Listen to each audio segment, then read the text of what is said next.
All right, we're going to take a look at Zsh aliases and Zsh functions. And I'm going to show you some that I use and how you can create your own and why you want to. It will increase the speed of your workflow, and you can basically do anything. And so there is absolutely no need for a mouse or pointer ever in your life, and this is further proof. All right, so let's go. So we'll take a look at some of my custom aliases, and we'll see some of the aliases. We'll see some of the aliases that come with ohmyzsh, which I'm using here. And you can see here that I'm using iTerm on Mac.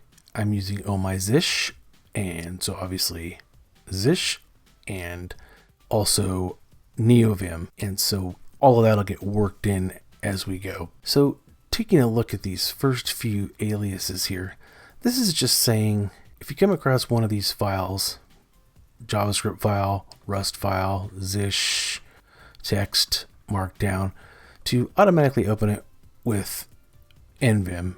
And so if I just happen to type in the file name, it'll just open it up. Say, I don't have to send the command of NVIM plus the file. It just knows to open that. And I need to add some more in there, obviously. So this YP here is just to copy the current path of wherever you're at.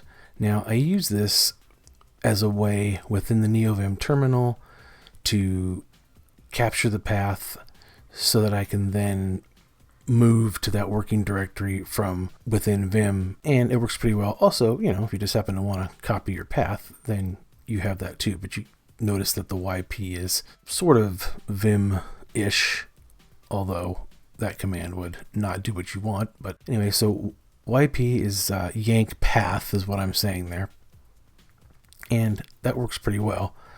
So if I just did yank path here, okay, and then I wanted to take a look at that, PV paste, and you'd see that I'm in OSS jest. So if we went over here and I did YP, and then I did PV paste, you'd see that it shows that I'm in my home directory, code smell, projects, GraphQL, T2D resolver. So we'll see when we get down to here that I have a shortcut for copy the password and paste right here. These are just little helpers that I have. This will always just paste the last thing from clipboard right here.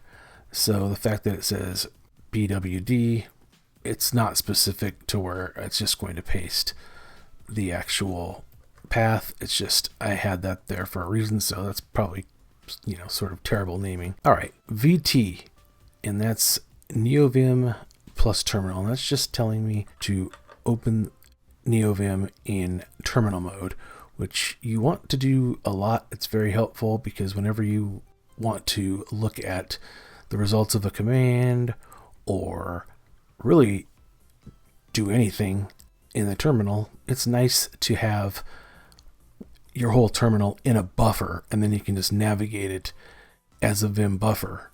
And that's very convenient rather than trying to move around or use find or something like that in iTerm or another terminal. It's a buffer, and you can search it and use it and do everything you would with Vim. So we'll do an entire video on NVIM's awesome terminal, but just to show you briefly what some things you can do are, if I go into here and I say, show me these files, I see my listing of files using exa, which is, they describe themselves as a modern replacement for ls. So if I go up here and I want to open up, say, just config, well, first of all, you can see here, look at this. I'm moving using Vim motions here, and so that's pretty great. Move around, do that, and the whole thing is a Vim buffer, so you know you can get around whatever. Now, if I want to open up my file that I'm in right here, if I just do GF, it opens up my file, and I can do what I normally would do. So that's very, very convenient because I'm in a Vim buffer the whole time here. So that's really great. And so there's a lot of power there to be able to just easily move around whatever's in your terminal. Okay. So the next one is VD, not venereal disease, but this is NVIM Diff. And this is very powerful. It also does some smart things to where when you do this with regular Vim, you have to hit enter a couple times if you're pulling from the web, if you're pulling JSON or something from the web. But it comes out really nice with NVIM. It just gives you a nice clear-cut experience. So let me show you that. So if I go VD here, and we will find, let's see. Yeah, can't type. It's too early in the morning here. Oh, don't want that. Let's see, did I just type it out before? Oh, okay, yeah, NVIM. All right, there we go. I didn't use my shortcut, and I don't want to type all this out, you see. So with NVIM D, you can see here I'm using JSON placeholder and I have users1 and users2. And so I want to diff these. I want to see what's the difference between user1 and user2. Bam. I can go through and check it out. And of course, these users have completely different values, but you can imagine that if at work you have a JSON response and you want to compare your branch to the last branch because you made some change and you want to make sure things look different or make sure things don't look different. Say you're getting different values back from a stored procedure or another API and you want to compare, then you can just drop these in here and you don't have to go to all the crazy trouble of calling into curl yourself and doing all that other stuff. As you can see here, you just put in the paths and you'll get back to buffers with the diff. And so that's very, very nice. So this is just the same as VD, except for that I set read only. Say you're editing two local files, you can set the read only and just be a little bit safer. Then you can tinker with them a little bit if you want to, and you're not going to mess with the actual source file. So it's just an extra little peace of mind. This is triage. This is just an idea for something that you could use. I use it just because, hey, I type triage in, automatically it opens up my triage template for when I'm triaging pull requests and issues for Rust language. Convenient. And then we have the copy password, CPWD, or password. I always say that. Copy the path, and you can see what it does. It gets the path and copies it. That's pretty clear. All right, and so VP is to take whatever is on the clipboard and open up NVIM with whatever data is on the clipboard. You can obviously just go into Vim. Let's see what's on paste right now. Aliases that I accidentally copied earlier. Okay, cool. So that's fine. So you can, of course, just go into Vim, and V is my shortcut for Vim. And you can see here that I'm using Startify right now. Mixed feelings on it. It's pretty cool, but if you use Startify, let me know what you think. I think it's useful and cool, but I don't know if it adds time or helps. But I've kept it around a little while now, so a couple months, so maybe it is cool and I want to keep it. And so anyway, but here what I'll do is open an empty buffer, and of course I can just paste in what we were just talking about, right? But if I don't want to do that, then all I have to do is type VP and I will automatically get a buffer with whatever's on the clipboard in Vim. So I don't have to open it, go into insert mode, paste it. It's just VP, give me an instance of Vim with whatever is on the clipboard. So it's convenient. And you can see here that V is what I use for just NVIM. And VSL will open my latest session. I don't use sessions as much as I thought I would. Every once in a while, if I'm going to demo something or I'm in the middle of working on something and I have, the windows the way I want and, certain things set, and I, for some reason, whatever it happens to be, I have to leave Vim, which I almost never need to, but in the event that I do, then I will save, and I don't tend to necessarily use latest, but if I do, then, and it is the default for me in Vim when I go to save the session, and then if I want to go and just do VSL, but also with Startify, I will see the sessions right there on the home page. So if I go to here, open these up here, and that would open a session. So, just by hitting 6 or 7, or I can just do the latest because I know it by doing VSL.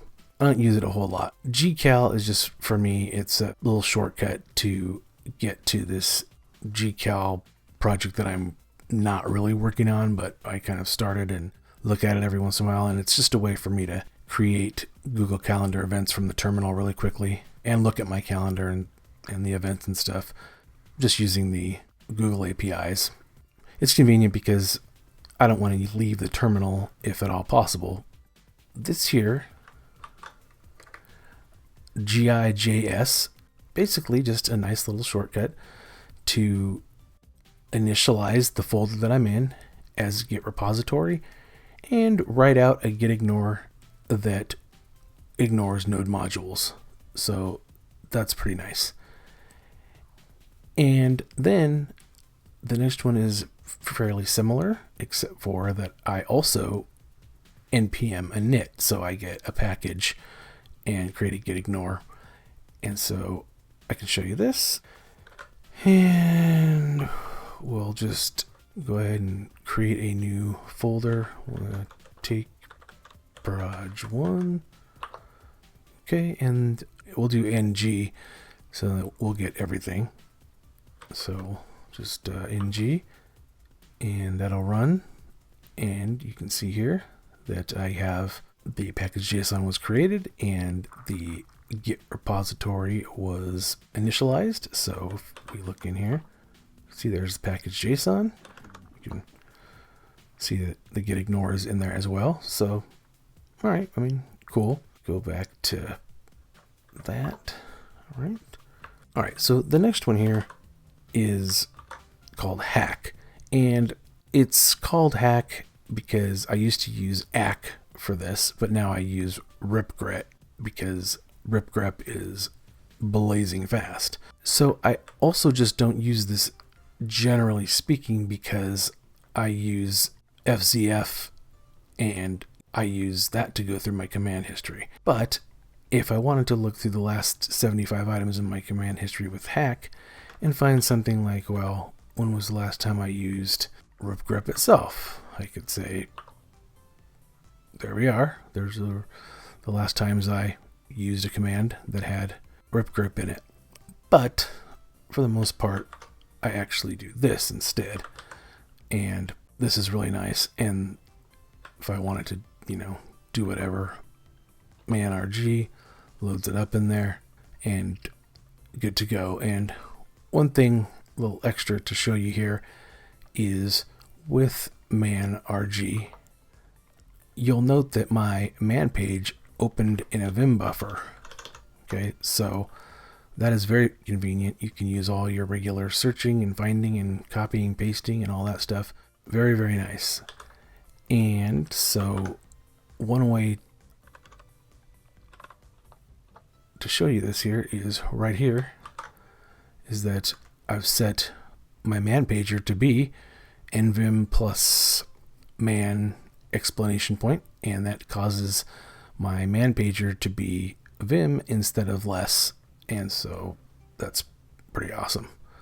And it works really well to be able to pop around those and get what you need to get. So a little extra bonus there.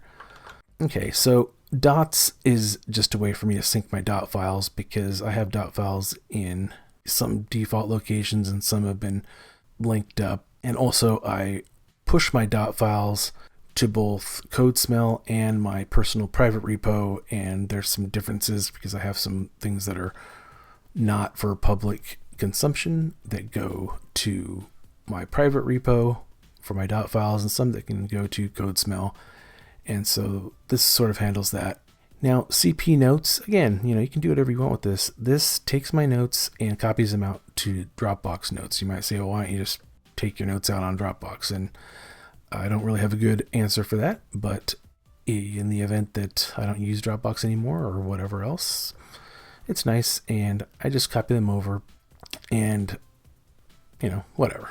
This NIJ is very nice. So this is telling me to debug, run a debugger with Jest.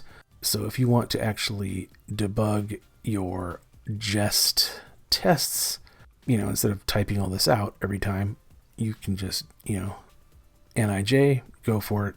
It's very convenient if you are a Jest user. Anything you can do to make the Jest experience better is a good thing. And then this here is because in a lot of projects that I'm in, we have certain settings that we want to have. I like to have an additional coverage report that's a JSON report that I use to work in some pretty interesting coverage pieces into Vim and kind of give it a wallaby type experience. But we don't want these settings up in the actual production repo. Not everybody wants that extra report. It wouldn't hurt, but this is just for me. So whenever I want that report to be updated, then I'll go ahead and run Jest with this local config, which is get ignored globally, but I get it for my local usage. So not bad. All right. So GHIL is just GitHub issue list, the GitHub CLI, which is coming along nicely. They added comments the other day. It's still not up to what Hub was doing, but it's coming along, and I'm using it more and more. I'm finding it useful. So I can show you what that is. So I'm on the Jest repo here. So if I just do JHIL, and we will hopefully see a bunch of Jest issues. Okay, there we are. If we just pick one out here, we'll see 11.0.30. Okay, because I'll show you what's something else that we can do here. So that just shows us our list. But we do have a function over here that is ghiv to actually view the list in neovim, in ReadOnly, set it to Markdown, and actually go down 8 lines and then go ahead and move that line to the top. That's what all this says right here. Okay, so I have a reason for that, but I'll show you how this works. So after I've done the GHIL, so let me just show you that again. Oh, okay, so 11.0.30. So let's say I want that one. Okay, so what I can do is go ghiv, and I want, what did I say it was, 11.0.30, and you'll see that I get the issue right here, and it's not bad. I can go through and look at it, but it is read-only right here, and that's fine. I just want to be able to take a look at it, and if I want to, I can obviously make a copy of this, edit it, and I could paste it back up into GitHub if I wanted to make a change there. I can also open Fire NVIM. a different video where I do cover that and read it in to the text area directly on GitHub and then write it, and that'll update that as well. So that's pretty cool. Now, you can see here that I also have this ghyb, which is to go ahead and view it on the web. And so if for whatever reason you want to go out there and look at something on the web, you can. And I'm just using, again, the GitHub CLI, and that'll open this up, and I'm out there, and okay, that's great. So now you can do whatever you need to do on here, and and see it nice, pretty, HTML, and do whatever you want to do with that. All right. So one thing to note here is that the difference with functions and aliases, obviously you can do a ton of things with functions, but if you have an alias that requires some sort of variable as far as input goes, and you're looking to issue another command, so you can see here with the ghyb, well, I need to get that issue number in the middle of my command here. And so it's not something I can just type in at the end like I did with GHIL, because I'm also sending things over to NVIM, and so I need that. And then here at the end, passing in the issue to the end of this command. And so the $1 there is the variable for the first argument that gets passed in. And so you'll need that for certain functionality where an alias is just not going to cut it, because an alias is just going to replace what you type in with what's in there. So if you want variables and other things like that, you'll need to do that. So we'll get back to more of that in a second. So here I'm using exa with different arguments based on what I want to have. So you can check out exa. It's pretty cool. It calls itself a modern replacement for ls, has a lot of options. I also use ls, just depending, how I feel, but I have used exa for a long time. I like it a lot. So, all right. And so if we go down here, and these are just different variations of exa and arguments that I want. Now, VC, that's just a shortcut for me to be able to open up my Vim configs. So what the heck am I talking about? Well, you can see here that on the left I have my neovim, on the right I have my vimrc. So I'm using both. Anything new goes in initVim, and whenever I change anything goes in initVim, but I still have plenty of stuff in vimrc. And so it's just sort of a process. They're both getting pulled in whenever I run Vim, and so I only switched to neovim. I guess it has to be 6-7 months ago now, and so I'm taking advantage of a lot of the cool neovim stuff, but some of this is still a transition. All right, and then NVC is just opening up my neovim config by itself. Now here we have GT, and this is to open up the Git Diff tool. Okay, and so I'll show you that here. If we go over here and I say GT, I get a nice split with two files, and you can see that over here I added the HTML coverage reporter that I was briefly discussing before.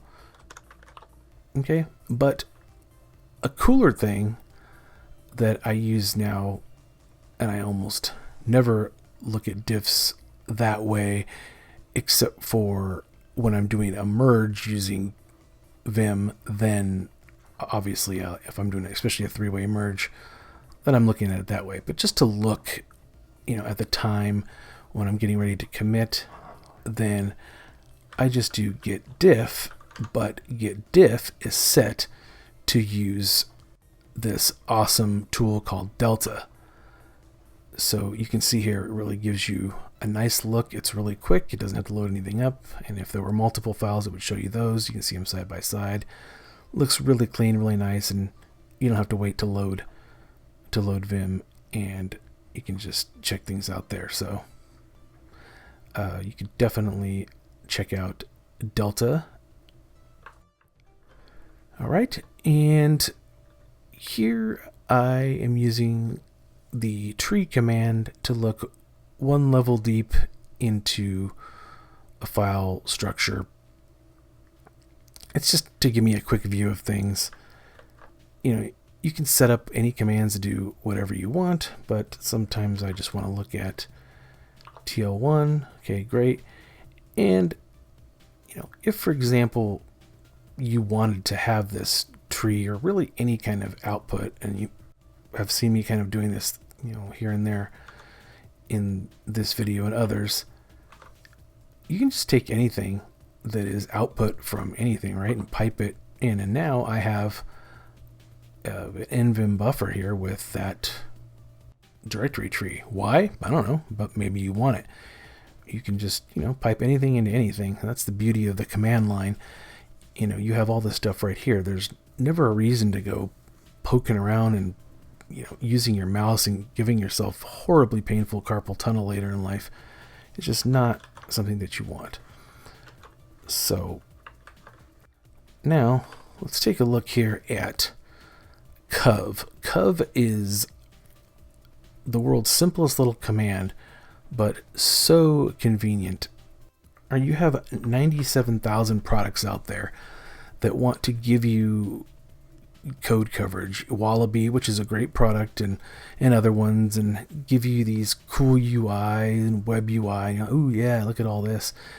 And well, the thing is if you use pretty much any of the Istanbul coverage reporters when you're working with, with Node, you can get a lot of this stuff, melded into your editor and check out the reports and view them however you want.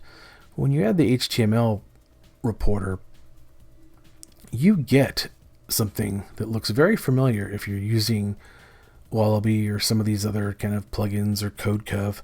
If you just, if you've just run your tests, you're going to have a fresh version of your index.html file. So if I just run cov here, check it out. Shows you all of your coverage, everything that you could possibly want, all nice and neat. You have your statement coverage, branch function, everything that you see when you look in CodeCov, or when you're looking at tools, different plugins, say you're using VS Code, all these different things like that, that you already have all this, and you can just look at it right here. You don't need to wait for code coverage to come back. You don't have to run a bunch of tools. And this is just a nice report that gets generated. And actually, these reports that get generated are what get sent up to CodeCov, or what Wallaby and other tools use to a certain extent to give you their nice report, especially the web app that you get with Wallaby. And all CodeCov does, if you ever want to, make a bunch of money, is they just take the reports generated from the already created Istanbul coverage reporters, and they build you, a fancier kind of version of this that's built into your CI. I mean, you could do that. I mean, it's cool. They do a nice job, but I mean, it's already here and it looks nice, and you have all the data. And so anyway, it's nothing magical, so you don't have to wait for things. Just look in your coverage folder, if you happen to be using Jest again, and open up index, and it gives you that nice little, static local website. It's pretty cool. All right. So next is Note, and this is part of a workflow, and I have kind of a Vim side of this too. What this does is this opens up my notes in Nerd Tree, and then from there I can add a note, edit notes, whatever, typical stuff like that. And I can also do some stuff from within Vim. So if we look at this here, if I just type note, you can see here that I get my trio notes, and I can just go through and open up whatever I want, iTerm, whatever, and use typical Nerd Tree stuff or Nerd Tree commands to create a new note. And it's, just a little convenience thing, not a big deal.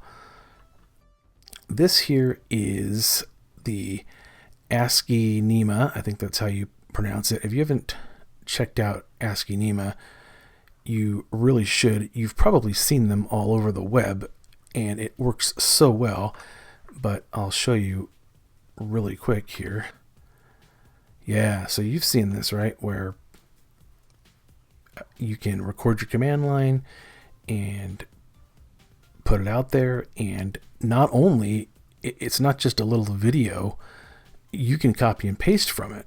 And so that's what's really great about it, is you just kick it off in your terminal, do your terminal commands, it saves it up here, you can share it wherever, and not only can people play it and watch it in action, but they can just go ahead and copy and paste right out of it, right there on the website that it's embedded on. So anyway, that's pretty awesome. Very convenient for other people. If you put these up on GitHub, not only can they see your command in action, but they can also copy your command and try it. So if they're a code reviewer testing your code or QA, really handy, really handy. All right, so now let's go over and check out the rest of these. This is really basic stuff here. If you want to get a screen capture, you can see up in the corner there that I have Snagit, and I do use that. But if you really want to just get a quick screenshot of something, you can just type in SC, and then I can say, new pic.png. Okay, and that's by default going to capture the whole screen. So now if I want to go screen shots, and I can look in here and I see that there's new pic PNG. Okay, so I can do image ls and get thumbnails of these. Those are kind of difficult to see in the terminal, but they're there.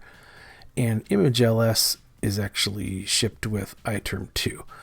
But one other command that's shipped with iterm2 that's very cool is image cat.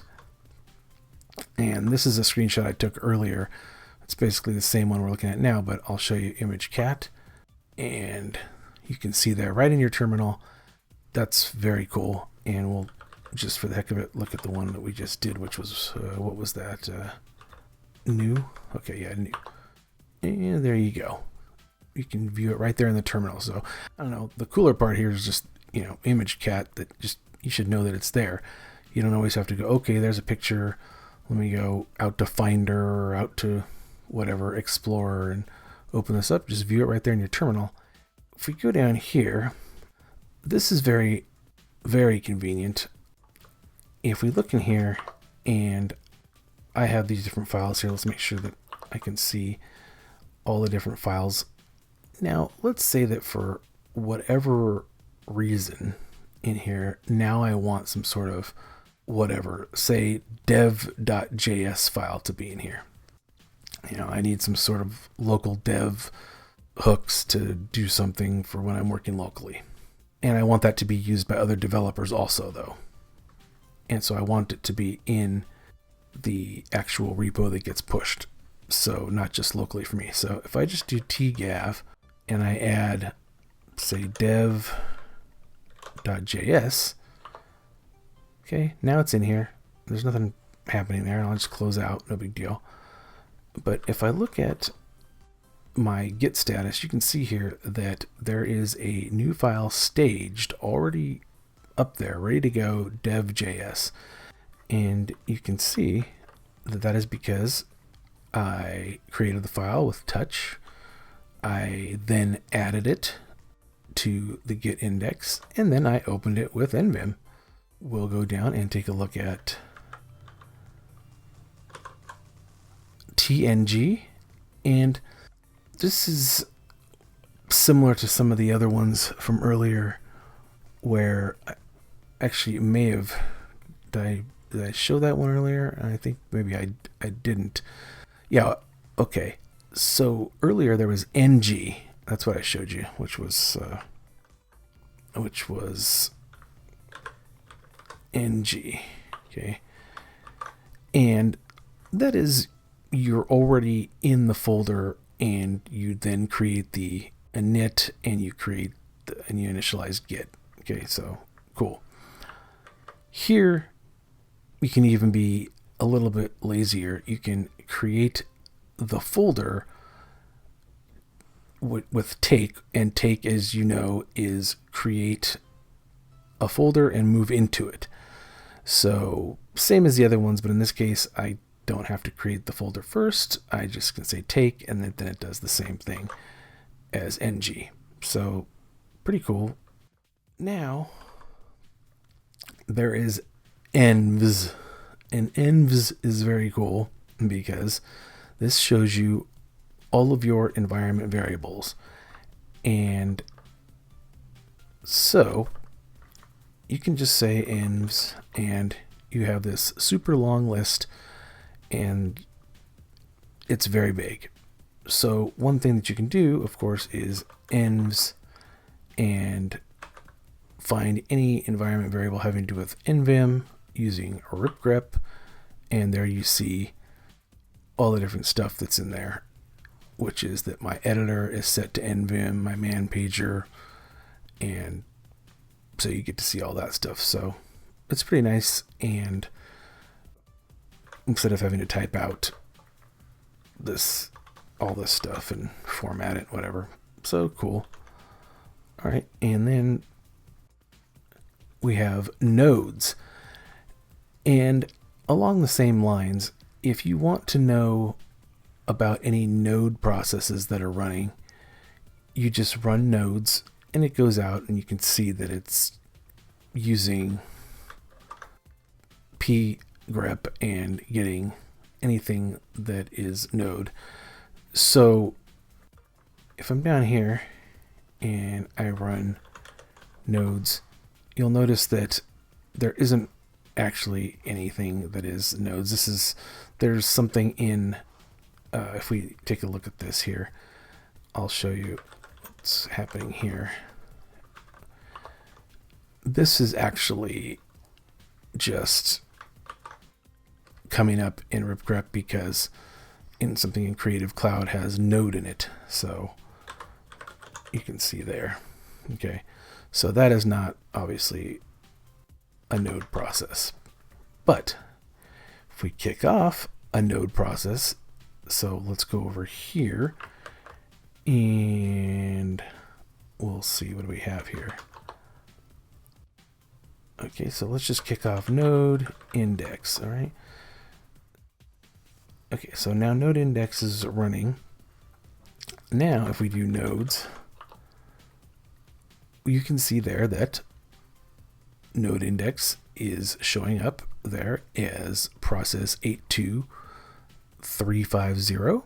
So if you wanted to kill it, you could do that by just typing kill and the process. Or if you're a nice fan of FZF, you can try fkill if you didn't happen to know the number, if you weren't sitting in here, and then find node, and you can see that that is the one you want. Kill it, and then you see, of course, that it died over here. Very sad. All right. Here is just a kind of a convenience function, and what this does is this tells curl with the CS, the S to be silent, meaning it doesn't give you that little, column headers, that row of column headers, and it also runs it through JQ. So if you went out and ran this against some, kind of ugly JSON that, isn't formatted or whatever, then you get something nice back. So if we went out here and did CSJQ and looked up this API Frankfurter latest, it makes it really nice. And so if I didn't run it through JQ like that, then it just comes in as just raw JSON nothingness. And so let's just, we'll just look at it with the regular curl, you see, and it's just ugly. Can't even read that. So this is much nicer. You can go up, and then again with this, you want to go in and edit this and examine things. There you go. This isn't set with the JSON file type though right here. Then we don't get syntax highlighting. So we can set this to JSON, and now we get syntax highlighting. So I could automate that. What I could do is create a new one that was, say, SCJQV or something to open it in Vim, and just pipe in NVIM and tell Vim to set the file type like I do right there. File type markdown. All right, and now the rest of these are FZF related, and there is a separate video that covers all of the FZF awesomeness, so I highly recommend taking a look at that. You've seen a lot of that with the killing of processes, and now you know how you can create aliases, some ideas for aliases, and also when you need to use functions because you want to use variables or do other things as well. There's a lot of things you can do to automate Zsh and work it in with some neovim goodness. Much of this stuff works with regular Vim as well. That's all we have for now, but I appreciate you watching. Please like and subscribe and watch out for more content because it's coming. And I appreciate you watching. Have a great day.